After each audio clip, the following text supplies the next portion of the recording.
Dear Greg, I am a school teacher, and when I came to school this morning, the principal had left a note on my desk telling me to cover 2 other teachers' classes today during my free periods. I already had plans, and I hate it that he thinks he can just order me around. The note didn't say please or anything. I was afraid to stand up for myself and refuse. I felt helpless and mad. So how do I talk to him and let him know that I don't like what he did? You don't need to talk about him. You need to have a little chat with yourself. It's your boss's job to make the entire school run efficiently. So, in the course of doing his job, he's actually supposed to tell you what to do, which is exactly what he did in this case. He doesn't need your permission. And the first time you accepted your paycheck, you agreed to do what you were told. When we don't feel enough real love in our lives, every scrap of imitation love, praise, power, pleasure, safety, becomes very important to us. In this case, when your boss tells you what to do, you feel power and safety being taken away from you, and you don't like it. When you get mad and insist that he ask you more nicely, or at least when you ask that to yourself, you're trying to take back some of that power. But the satisfaction you get from that kind of power, the ability to make other people do what you want or keep them from doing what you don't want, is just a brief illusion. It doesn't make you feel genuinely safer or stronger or more happy.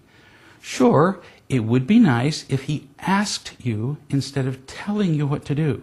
But frankly, he doesn't have to do that.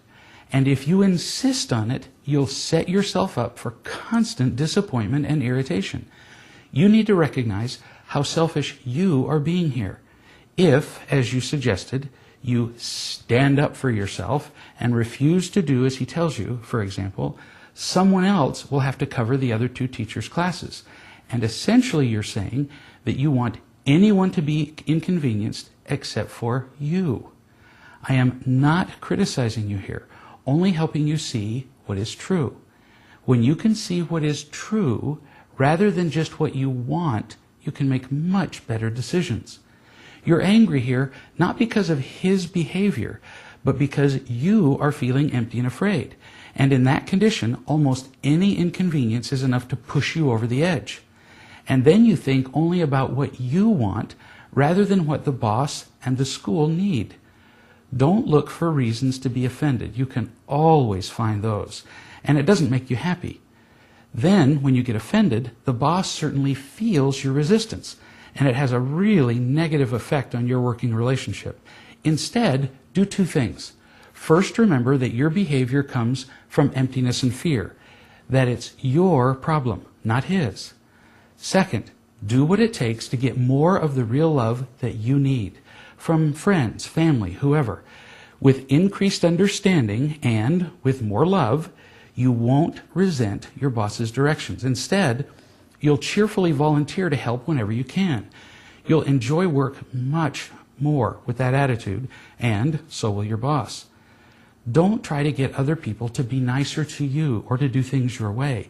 There's no happiness in that approach. Instead, tell the truth about your own mistakes and selfishness. You'll feel much more loved and happy that way. You'll see that you're always in control of your own happiness because, once again, it's always about real love.